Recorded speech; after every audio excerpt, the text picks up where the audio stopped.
Zeynep ulazi u kancelariju, donoseći kafe Erenu i Halilu. Eren uzima kafe, a Zeynep tada izlazi. Međutim, Halil postaje besan zato što je verovao da može doći do promjene i da je Zeynep nevina u ovoj situaciji. Eren govori Halilu da možda nije sve tako crno, te da treba pitati Zeynep šta se desilo, ali Halil tada zaustavlja Erena, govoreći da se setio nečega jako važnog. Ona mu je rekla da se te godine veoma razbolela i bila je u bolnici sa svojom majkom, tako da nije mogla prisustvovati zabavi. Halil naređuje Erenu da pretraži sve bolnice u okolini farme i proveri da li je Zeynep upisana tog datuma. Halilova nada se vraća i sada željno iščekuje šta će mu Eren preneti. Nešto kasnije, Alper ulazi kod Halila u kancelariju, govoreći mu da je cijelo večer razmišljao o Zeynep i da nije lepo to što je Halil krenuo sa njima, te da sljedeći put, i ako ga Zeynep pita da pođe, neka ostane u kući. Halil samo razmišlja o tome šta će mu Eren preneti, jer ako je to istina što misli, imat će skroz drugačiji odnos prema Zeynep, dok sada ne smije ništa reći. Zeynep dobija poziv od tetke Bedrije o tome kako želi da popriča nešto sa njom i Halilom preko telefona i da je hitno.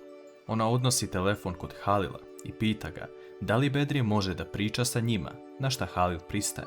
Bedrije govori da je sanjala jedan divan san gdje su na vrhu vodopada Halil i Zeynep, te da su držali jabuku i crveni konac. Ona misli da je to znak da ne treba više da čekaju i da budu zajedno. Nakon prekinutog poziva, Zeynep se izvinjava Halilu, ali on govori da ako to čini Bedrije srećnom, neka joj bude, te da mu ne smeta. S druge strane, Feja zove Tulaj da se nađu kako bi mu pomogla. Tulaj odlazi ispred vile kako ih niko ne bi video, a on se izvinjava što nije došao na doručak kao što je obećao, ali postoji razlog tome. On je opet video Selmu sa Erenom kako se drže za ruke i to ga je sputalo u dobroj namjeri. On govori da mu treba pomoć kako bi saznao šta bi to najviše privuklo Selmu, jer ne želi da odustane od nje. Tulaj govori da će mu pomoći, ali da je ovo zadnja šansa koju dobija. Alper sreće Halila i Zeynep u dvorištu, te im prilazi, pitajući Zeynep da li mogu da popričaju nasamo.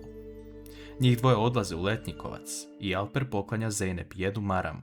Njoj bude neprijatno, te govori da za ovim nema potrebe i da voli distancu, te odlazi.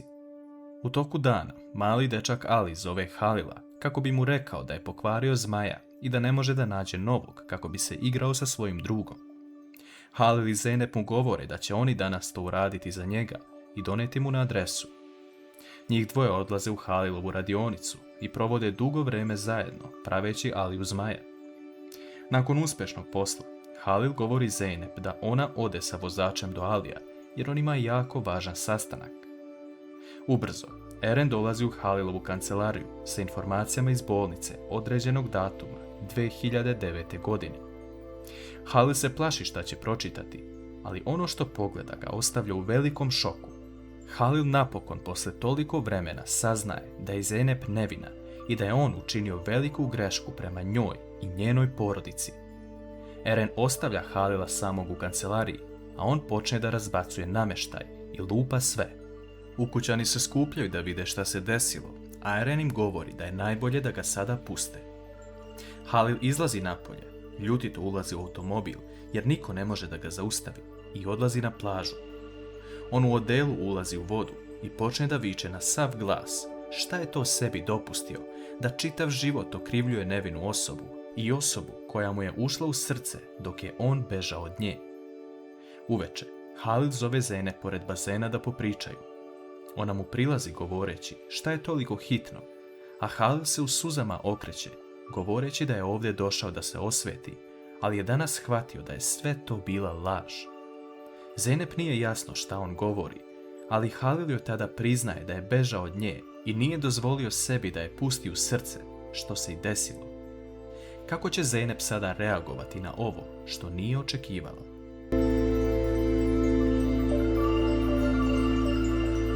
Halil u ovom trenutku samo želi oprost od Zeynep, ali ona govori da on nema srce i da nešto ovako nije smeo da uradi. Halil ostaje nedorečen jer u svom besu ne zna više šta da kaže. Alper koristi ovu priliku jer vidi da je Halil veoma uznemiren, da priđe Zeynep i zamoli je da krene sutra sa njim kod još jednog zemljoposjednika, na što Zeynep pristaje. Halil priča sa Azizom o tome kako je učinio nešto mnogo loše prema Zeynep, a nije znao pravu istinu. Aziz mu govori da čovjek nema greške u životu, nikada ne bi naučio šta je pravilno. Halil obećava da će sutra sve ispričati Zeynep detaljno i suočiti se sa svojom sudbinom. Sutradan ujutru, Zeynep odlazi kod Halila u kancelariju, kako bi mu rekla da će danas u 12 sati otići sa Alperom na još jedno zemljište i obećava mu da je to zadnje poslovanje sa njim. Halil to prihvata, a Zeynep izlazi napolje.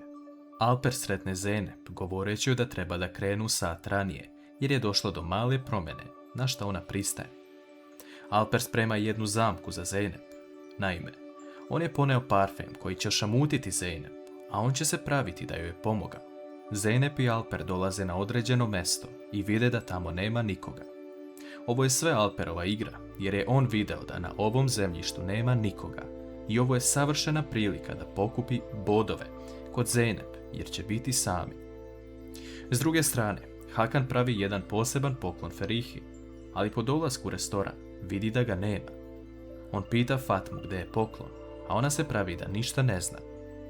Hakan je svestan da je ovo sve Fatmina igra, te odlučuje da joj vrati tako što joj stavlja so umjesto šećera u kolač. Nešto kasnije, Feriha donosi Hakanov poklon, koji je našla pored kante, i on je sada svestan da Fatma igra protiv njega.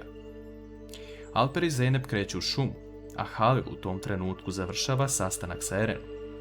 Asu donosi kafe, a Halil je pita zašto Zeynep to nije uradila. Asu govori da je pre sat vremena otišla sa Alperom kako bi provjerili zemljište, a Halil shvata da nešto ovdje nije u redu. On kreće na određeno mesto i zove Alpera da vidi gde su. Alper se pravi da nema dometa i nakon poziva stavi parfem na jedan cvet, govoreći Zeynep da pomiriše. Zeynep to uradi i počne da gubi osjećaj ravnoteže i razmišljanja. Zeynep nekako nestane Alperu iz vidika, te odlazi u staru kuću, koja je skoro pa porušena. Ona pokušava da dozove pomoć, ali tada propada u podrum i u kritičnoj je situaciji da će se nešto obrušiti na nju. Halil srećom dolazi na vreme i čuje Zeynepino pomaganje, te ulazi u kuću i vidi gdje se nalazi. Halil ulazi kroz podrum i vidi da je Zeynep u jako lošem stanju. Ona je budna, ali nije svesna šta se dešava. I jedini način da izvadi odavde je da ona ne zaspi u takvom stanju. Halil vidi još jednu prepreku, a to je da je Zeynepina noga u problemu i pokušava da je izbavi odavde. Halil govori Zeynep da je sada ne sme izgubiti, baš kada ju je pronašao i kada je mnogo puteva ispred njih. Zeynep ne razume Halila šta priča, a ona sve načine pokušava da je spasi. U jednom trenutku Zeynep legne na Halilovo rame i potone u san. Da li će Halil stići da spasi Zeynep na vreme?